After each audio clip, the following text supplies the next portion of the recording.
Tandem Advenisti.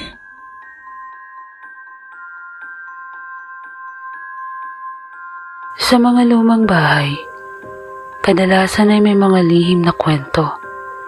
At madalas, ang mga ito ay nagmumula sa mga bagay o sa mga larawang naging tahimik na saksi ng mga lumipas na panahon. Ngunit paano kung ang mga lihim na ito ay tila kadenang pilit kang ikinagapos? Ako si Luna Ilaya at ito ang kwento ng larawang itim at puti. Makinig ka. Dito na lang ako. Ani isang binata sa narkilan niyang tricycle. Tumigil ang tricycle. Bumaba ang driver at inalalaya ng binata sa pagkuha ng ilang bagahe mula sa likod ng sasakyan. Maraming salamat, Manong. Iniabot ng binata ang bayad, hinila ang kanyang maleta at sinukpit ang backpack niya. Iho, taga rito ka ba? Tanong ng driver bago bumalik sa kanyang tricycle. Bakit po? Hindi ako sigurado. Pero pansin ko lang na medyo tahimik ang kaling ito. Ang alam ko, may malaking lumang bahay sa dulo. Maliban doon, parang wala nang ibang nakatira. Opo. Doon nga po ang punta ko. Napansin ng binata na bahagyang nag-iba ang ekspresyon ng mukha ng driver nang marinig ang sagot niya. Ay, ganun ba? Sige, pero mag-ingat ka. Wala masyadong tao sa kaling yan. Pagkasabi nun, ay dali-daling bumalik ang driver at pinaandar ang kanyang motor. Napailing ang binata sa nakita niyang reaksyon. Maya-maya pa ay nakibit balikat ito.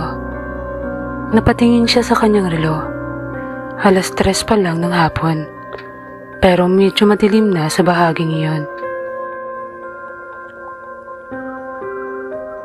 Tinignan ko ang papalayong tricycle driver bago ako nagpatuloy sa aking pupuntahan. Ako nga pala si Brex Leonardo, isang binatang laking Manila. Pero sa totoo lang, dito ako lumaki hanggang sa 6 na taong gulang ako. Ilang taon na ang lumipas at hindi pa rin halos nagbagong lugar. Baryo Libis ang tawag dito. Kaunti lang ang populasyon.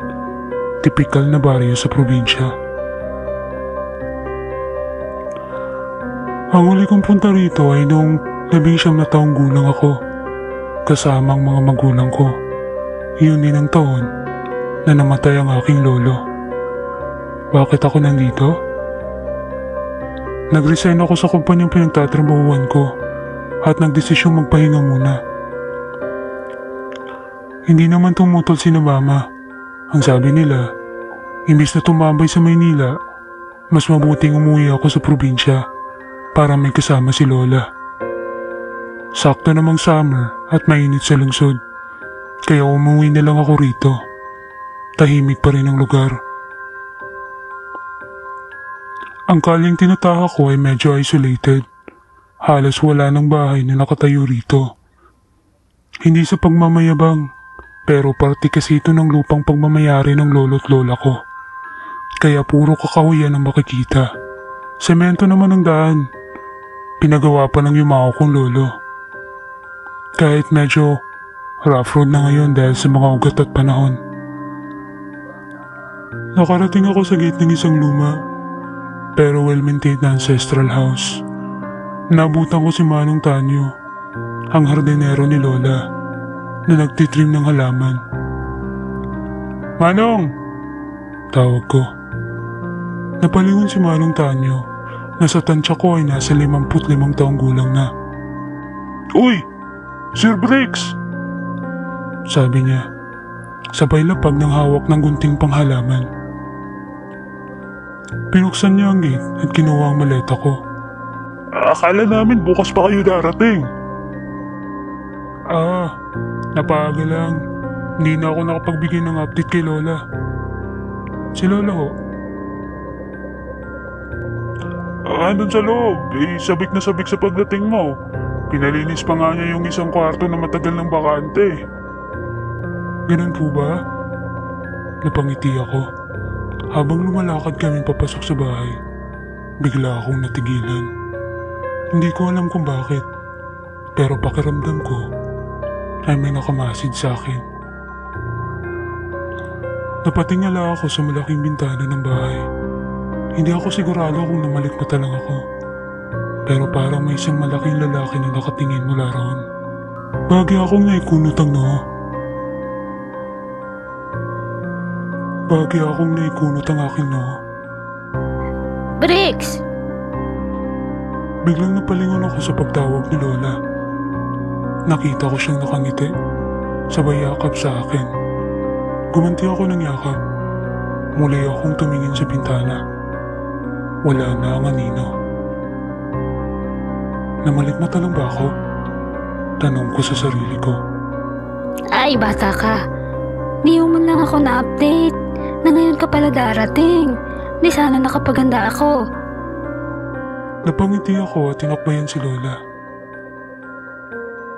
Okay lang po. Biglaan din kasi ang pagbabago ng schedule ng flight ko. Kumain na po ako. Ay, buti naman. Halika na, magpahinga ka muna. Gumugol ako ng ilang minuto para ayusin ang mga gamit ko sa kwarto. Pagkahiga ko sa kama, napasalampak ako sa pagod. Ipinikit ko ang aking mga mata at saka unti-unting nilamon ng antok. Bagay akong natigilan nang matagpuan ko ang sarili ko sa isang hindi pamilyar na silid. Ngunit ang disenyo nito ay kapareho ng ancestral house ng aking lola. Pakiramdam ko ay may mabigat na bagay na nakadiin sa aking ulo. Parang may pumipigil sa akin gumalaw. Napaawang ang aking bibig nang mapansin ko ang isang pamilyar na tindig sa may balkonahe. Siya ang lalaking sa tingin ko ay nakamasid sa akin kanina noong dumating ako sa bahay. Kahit mabigat ang aking pakiramdam, pinilit kong magsalita. Sino ka? Bahagya siyang lumingon, ngunit nanatiling hindi maninag ang kanyang mukha. Tanbim Alfinicity. Nang marinig ko ang boses at ang mga salitang iyon, tila nanigas ang buong kong katawan.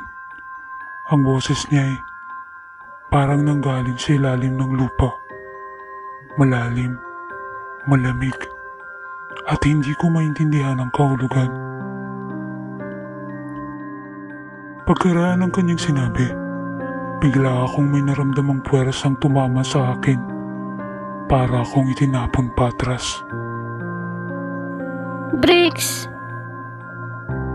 Naimulat ko ang aking mga mata. Nandoon si Lola.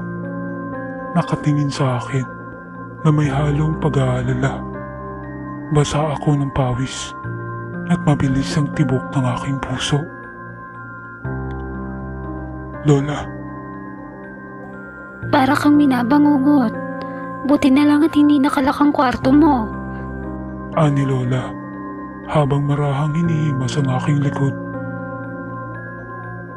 Napabuntong hininga ako. Buti na lang, panaginip lang pala. Pero kahit sabihin ko man iyon sa sarili ko, hindi maalis sa isipan ko ang salitang binigkas ng lalaking iyon. Hindi ko rin maintindihan kung bakit. Alam kong nakaharap siya sa akin, pero hindi ko maninag ang kanyang mukha. Mabuti pa, kumain na tayo. Sabi ni Lola. Sige po. Napatingin ako sa lumang relo na nakasabit sa dingding. 6:00 na ng gabi. Takip silim. Sumunod ako kay Lola, palabas ng kwarto. Habang bumababa kami ng hagdan, pakiramdam ko'y umalik ako sa nakaraan. Sanay na ang mga mata ko sa modernong disenyo, pero ang bahay ni Lola ay tila nanatili sa panahon ng mga Kastila. Maliban silang bagay na kailangang palitan, karamihan sa mga muebles ay halatang dekada na ang inabot. Matagal na ang bahay na ito. Minana pa ni Lolo sa kanyang mga magulang. Ang sabi nila, itinayo ito noong panahon pa ng Kastila. La, kailan nga ulit tinayo ang bahay na ito? Tanong ko habang bumababa kami ng hagdan. Taong 1890. Tibay ng bahay na to, La. Apo, matitibay talaga ang mga bahay na bato noong panahon ng mga Kastila. Basta naaalagaan lang ng maayos. Tamo, maayos pa ang ilang muebles. Tumango lang ako hanggang makarating kami sa hapagkainan. Nandoon na si Manong Tanyo at Aling Milay, na parang kamag-anak na rin ang turing ni Lola. Sila na lang ang kasama niya sa ancestral house. Uupo na sana ako nang may mahagi pang mata ko. Isang figura ng babae sa bandang sala. Nang kumurap ako, tuluyan itong naglaho. Apo, upo ka na. Tawag sa akin ni Lola. Naupo ako at nagsimula na kaming kumain. Nagulat ako. Tumambad sa akin ng isang stainless na baso na nalaglag mula sa may lababo. Bagya akong natigilan, pero naramdaman ko ang mahinahong tapik ng kamay ni Lola sa braso ko. Kain ka lang. Tumango ako at nagpatuloy sa pagkain. 9 p.m. Nahiga na ako sa kama. Nanonood ng video sa cellphone habang naka-earphones. Nalibang ako, kaya hindi ko namalayang 10:00 na pala ng gabi. Bigla akong napaupo sa kama. Kahit naka-earphones, tinig ko ang malakas na lagabog. Napalingon ako. Ang maleta kong nakatabi sa gilid ay nakatumba na sa sahig. Tinanggal ko ang earphones at tumayo para ito ay ayusin. Ngunit narinig ko ang may nahong katok sa pinto. Sir? Mang Tanyo? Ano po yun? Tanong ko, sabay lapit at bukas ng pinto. Nandoon ang matanda. Bitbit niya ang isang kumot, unan at folding bed. Napako ang tingin ko roon. Sir, sabi po ng lola niya samahan ko daw muna kayong matulog ngayong gabi dito. Gusto ko sana magtanong pa, pero napansin kong napatingin si Mang Tanyo sa maleta kong nakatumba. Hindi ko rin po alam, basta bigla na lang siyang natumba. Aayusin ko sana. Hindi siya kumibo. Maingat niyang tinabi ang mga dala niya at itinayo ang maleta. Mas mabuting magpahinga na po kayo, sir. Malalim na ang gabi. Tumango ako at hinintay na maayos ni Mang Tanyo ang kanyang higaan. Akmang papatayin ko na ang ilaw nang marinig ko siyang muling nagsalita. Sir, okay lang po ba kung iwan nating bukas ang ilaw? O kung gusto nyo kahit yung lampshade na lang? Sa totoo lang, medyo nabala ko sa mga ganitong kilos.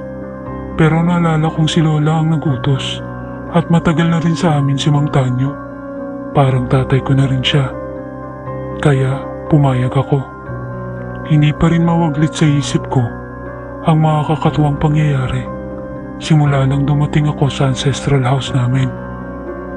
Nang gabing iyon, naging matiwasay naman ang tulog ko. Kasama si Mang Tanyo. Lumipas ang 1 linggo. Sa kabuuan, naging tahimik ang bakasyon ko. Wala nang mga panaginip. Wala rin kababalaghan. Ang hindi lang nagbago ay ang pagtulog ni Mang Tanyo sa aking kwarto. Hindi na rin iyon naging issue sa akin.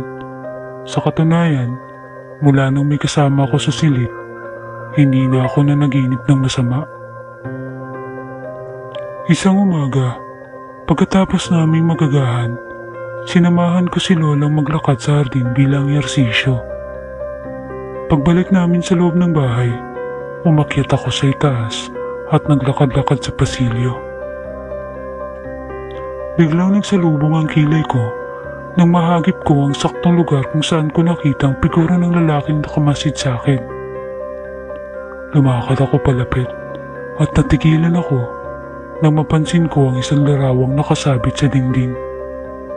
Isa itong lumang larawan ng isang pamilyang may 4 na miyembro, mag-asawa, at ang nakaupo nilang 2 anak, isang lalaki at isang babae.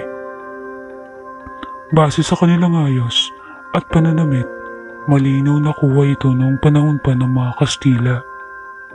Pamilyar ako sa mukha ng aking lolo at lola, kahit noong kabataan pa nila, dahil sa mga lumang album ng pamilya. Pero sigurado ako, hindi sila ang nasa larawan. Apo? Napalingon ako nang marinig ko ang tinig ni Lola. Anong ginagawa mo dito? La? Sino sila? Tanong ko, habang akmang ituturo ang larawan. Ngunit maaga pa akong hinawakan ni Lola sa kamay. Apo, mas mabuti pa. Samahan mo si Lola sa baba. Matagal na rin tayong hindi nakapag-usap. Sa baba na lang tayo. Tumango ako. Pero habang pababa kami, pakiramdam ko ay may mga matang nakasunod sa amin. At sa hindi ko may paliwanag na dahilan, nanindig bigla ang mga balahibo ko. Pagdating namin sa sala, inulit ko ang mga tanong ko kay Lola. Pagdating namin sa sala, inulit ko ang tanong ko kay Lola. Matagal lang larawang ngayon sa bahay, Apo. Nandun na yan, kahit noong bagong kasal pa lang kami ng lolo mo. Isa lang ang bilin ng mga ninuno namin. Huwag daw itong aalisin. Bakit po? Iyon ay dahil... Tiningnan ko si Lola. Nakikita ko lang ang paggalaw ng kanyang bibig. Pero wala akong marinig. Parang huminto ang lahat. Tahimik ang paligid. Tandem Advenisti. Nanindig ang balahibo ko. Muli kong narinig ang hindi ko may paliwanag ng mga salita. Mababa, malamig, at parang nanggaling sa kailaliman. Nakatingin lang ako kay Lola, pero biglang nilaki ang aking mga mata. Ang mukha niya, hindi na sa kanya. Ito na ang mukha ng babaeng nasa larawan. Nakangiti ito sa akin. Isang ngiting hindi ko malilimutan. Isang ngiti na tila umihila sa aking kaluluwa. Apo! Parang nagising ako mula sa isang masamang panaginip nang marinig ko ulit ang boses ni Lola. La? Bago pa ako makapagsalita, niyakap niya ako ng mahigpit at nagsimulang umiyak. Hindi ko na matandaan ang mga sumunod na nangyari. Basta ang naalala ko lang, nagdilim ang buong paligid. Sir! Boses iyon ni Mang Tanyo. Dahan-dahan akong nagmulat ng aking mga mata. Nasa harapan ko sina Lola, Mang Tanyo at Aling Milay. Anong nangyari? Bigla ka na lang nawala ng malay, Apo. Tiningnan ko si Lola. Hindi ko may paliwanag, pero alam kong may hindi pa siya sinasabi. Apo, mas makakabuti siguro kung bumalik ka na muna sa Maynila. Napansin ko rin ang pag-aalala sa mukha ng dalawa pa naming katiwala. Tumawa sila bilang pagsangayon. Magsasalita pa sana ako nang biglang tumunog ang cellphone ko. Inabot ito sa akin ni Aling Milay. Si Gabriel, ang matalik kong kaibigan simula pa high school. Hello? Sagot ko. Pare, kumusta ka? Tanong niya agad sa kabilang linya. Tumayo ako at sumenyas ng paumanin kay Lola bago naglakad palabas. Okay lang naman. Bakit ka napatawag? Nang totoo, papunta ako ngayon dyan sa ancestral house ninyo. Ha? Paano mo nalaman kung nasan ako? Saan mo nakuha ang address ng bahay namin dito? Tinawagan ko si tita. Manong, dito na po ako. Natigilan ako. Andito ka na? Oo, mas mabuti sa personal tayo mag-usap. Pagkasabi niya, pinutulan niya ang tawag. Bumalik ako kina Lola. La, mukhang hindi pa po ako makakabalik ng Maynila. Nandito ang kaibigan ko. Dito muna siya. Tiningnan ako ni Lola ng ilang sandali bago tuluyang tumango. Sige. Pwede nating ipaayos ang isang kwarto para sa kanya. Hindi na po. Hindi naman siya maselan. Ayos lang na sa kwarto ko siya. Sige po. Maya-maya pa'y narinig namin ang boses ni Gab mula sa labas. Nilabas namin siya ni Mang Tanyo at tinulungan sa kanyang maleta. Kahit nagulat ako sa bigla niyang pagdating, masaya ako makita siya. Ilang taon na rin ang lumipas mula nang huli kaming magkita. Pareho kasi kami naging maabala sa trabaho. Pinakilala ko siya kina Lola at sa mga katiwala. Malugod naman siyang tinanggap. Marahil dahil bihira lang talaga magkaroon ng bisita sa lumang bahay. Pagkatapos, isinama ko siya sa kwarto para makapagpahinga. Ba't ka nagpunta? Kinulat mo ako Biro ko, habang nakangiti.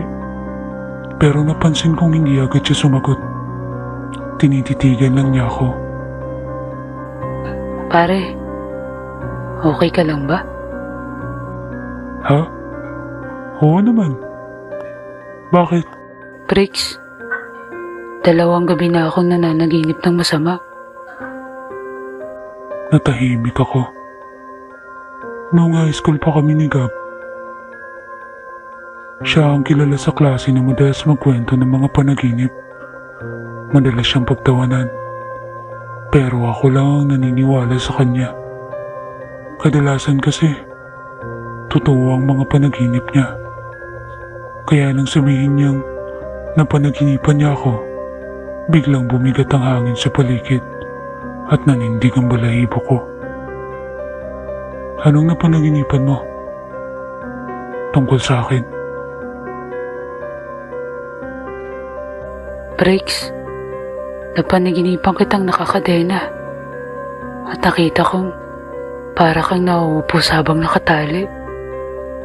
Meron din akong nakikitang lalaki at babae sa likod, pero hindi ko maaninag ang kanilang mga itsura.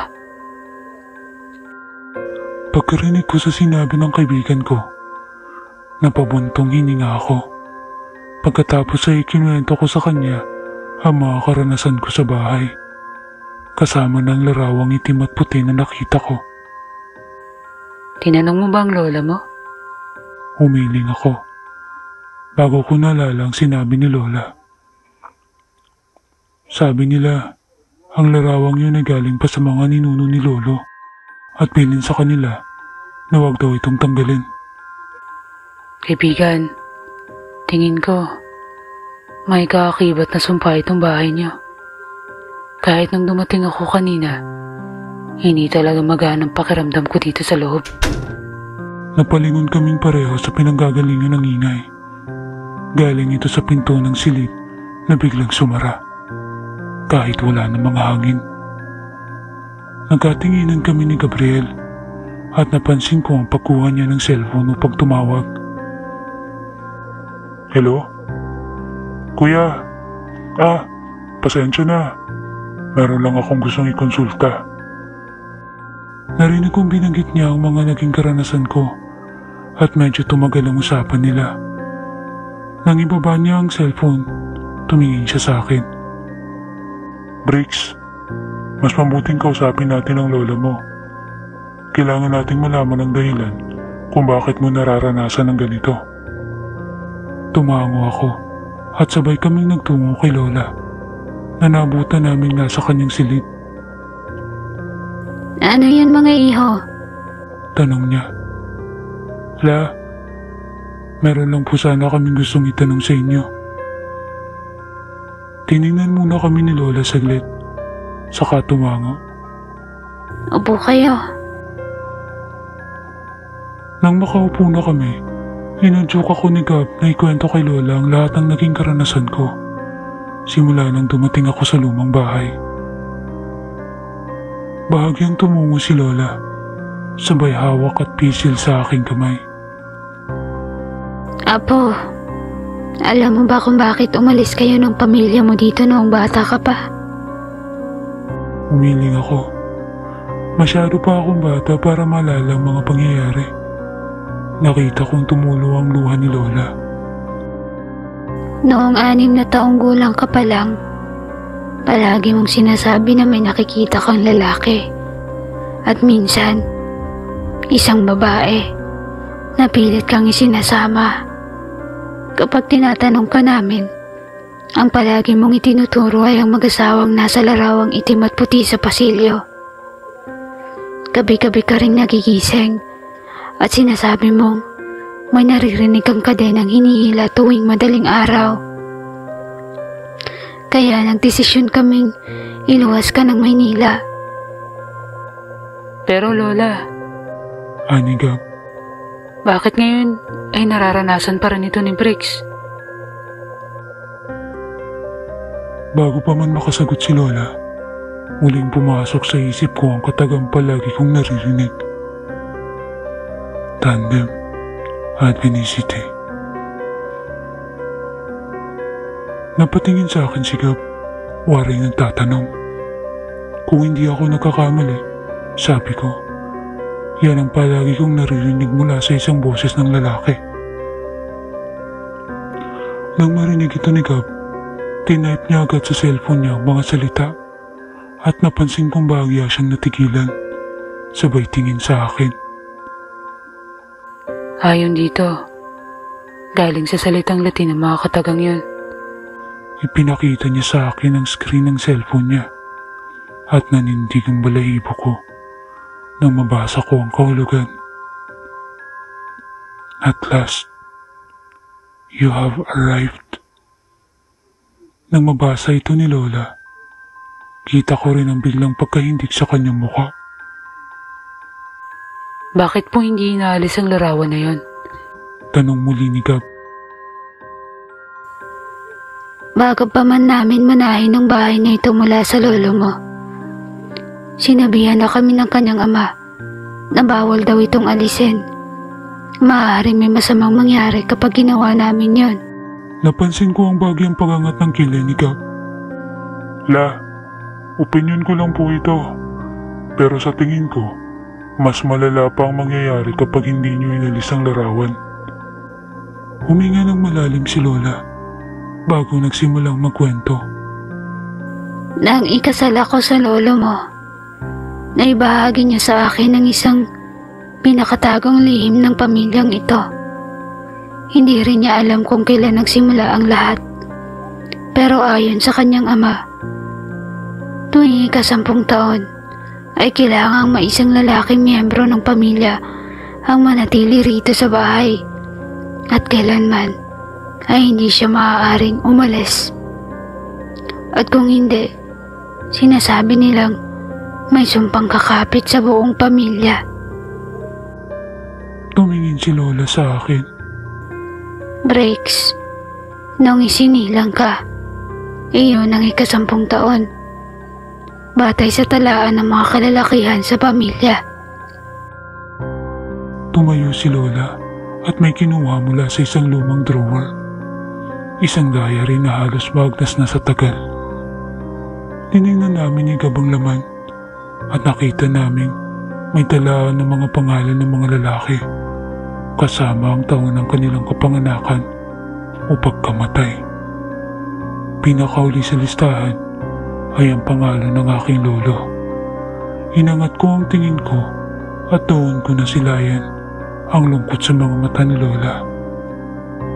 Ayaw ng lolo mo na madamay pa kayo ng papa mo. Kaya siya ang nagkusang kumumbinse na lumawas kayo ng Maynila. Maaari kasi isa sa inyo ang maging alay. Bakit po kailangan ng alay, La? Sabi ng lolo mo, noong panahon ng mga Kastila, may nag-alok sa kanila ng isang ritual para maprotektuhan ng pamilya. Ngunit ang kapalit ay isang lalaki mula sa bawat henerasyon. Kailangan siyang manatili sa bahay na ito. Kailanman ay hindi maaaring umalis. Ang lolo mo, hindi siya namatay sa karaniwang karamdaman. Unti-unti siyang inaatake ng espiritu sa kanyang isipan. Minsan, nagigising akong hirap na hirap siyang huminga. At madalas, pagising namin, ay may bakas ng kamay sa kanyang leeg. Kung ganun, kapag umalis si Lolo, maaaring atakihin kayo ng mga masasamang espiritu. Kung hindi ang papa mo, ay ikaw. Iyon ang kapalit para sa proteksyong ibinigay nila. Kaya sa mga nagdaang henerasyon ng pamilya, maliban sa napiling alay, wala nang iba pang namamatay. La, bakit ninyo nilihim ang ganito? Bakit hindi kayo humingi ng tulong? Natatakot kami sa maaaring gawin ng mga espiritu sa ating pamilya. At nang mamatay ang lolo mo, tumahimik ang bahay. Akala namin, tapos na ang lahat. Pero, bumalik lang ito nang dumating ka ulit, Apo. Maya-maya'y nakarinig kami ng mga yabag. Nakilala ko ang boses ni Mang Tanyo. Pero ang isa ay hindi pamilyar sa akin.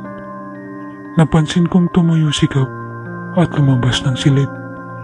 Pagbalik niya, may kasama na siyang iba. Tumawag ako kay Pastor Jeriel. Isa siyang misyonaryo at matagal na siyang gumagabay sa mga gaya ng ganitong karanasan. Tumayo kami ni Lola at sinalubong ang dumating. Kinamayan ko si Pastor Jeriel, isang payak, ngunit matatag na lalaki. May hawak na maliit na Biblia. Maraming salamat po sa pagpunta, wika ko. Sabay abot ng kamay sa kanya. Nang makadaupang palad ko siya, pakiramdam ko may mabigat na bagay na biglang nawala mula sa aking katawan. Napakurap ako at nakita ko ang malumanay na ngiti ni Pastor Jeriel. Hindi mo lang napansin. Aniya. Pero, meron ng kadenang itinali sa'yo at unti-unti ka nang ginagapos. Asan ang sinasabi ninyong larawan?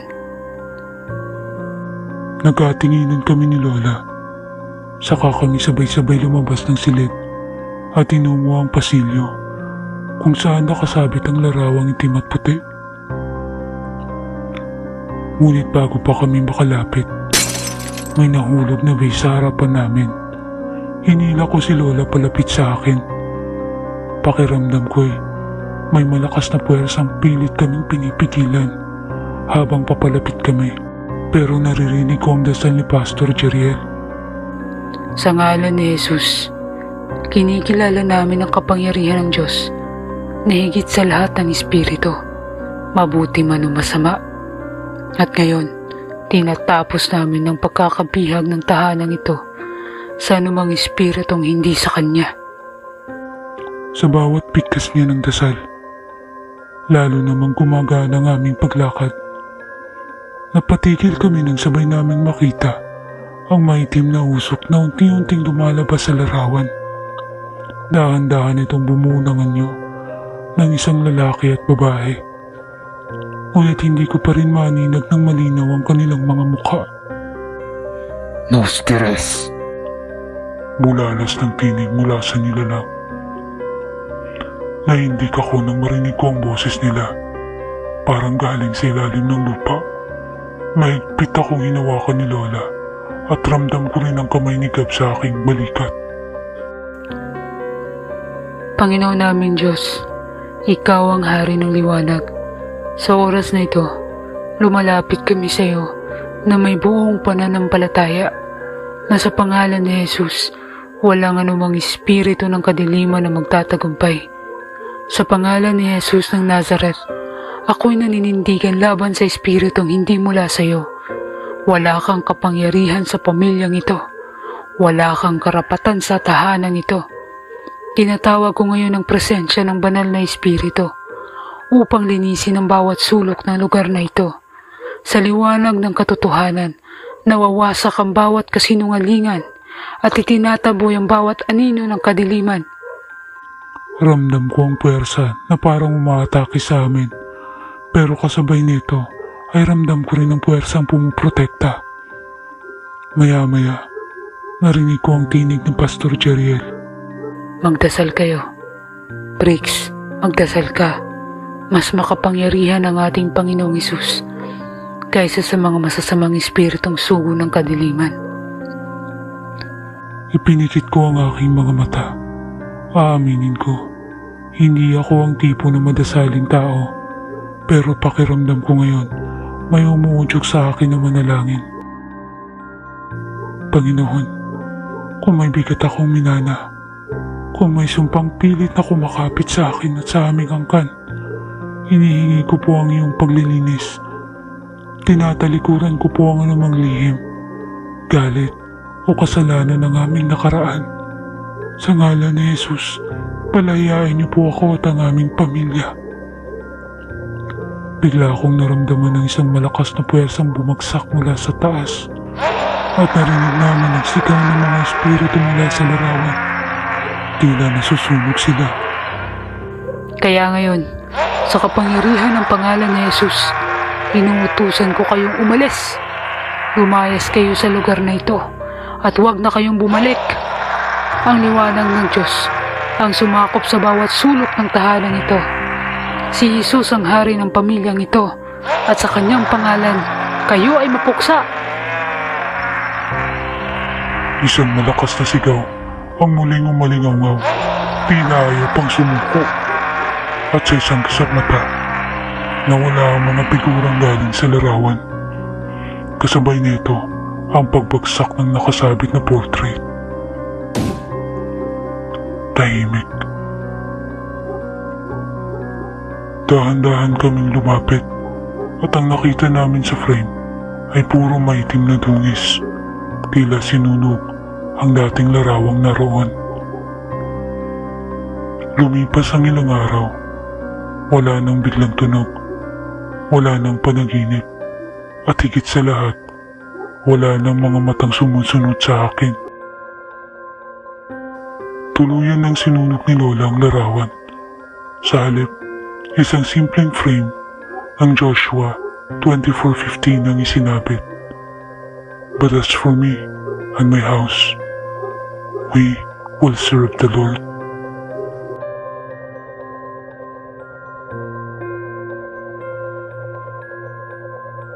Nanatili pa ng ilang araw si Pastor Jeriel sa lumang bahay upang basbasan ito. Ipinanalangin din namin ang mga naging alay sa mga nakaraang henerasyon, kasama ng aking pumanaw na lolo. Nang unang umalis si Pastor Jeriel, habang si Gabriel ay nagdesisyong samahan muna ako sa bakasyon ko. Ngayon ko lang naranasan ang ganitong katahimikan. Hindi lang sa paligid, kundi sa sarili kong isipan. At sa unang pagkakataon, habang nakatanaw ako sa hardin, wala akong naramdamang takot.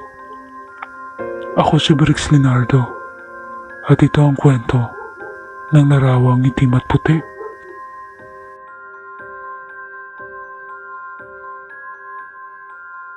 Napakinggan natin ang kwento ni Briggs at ang kanyang paglaya mula sa sumpa ng kanilang pamilya.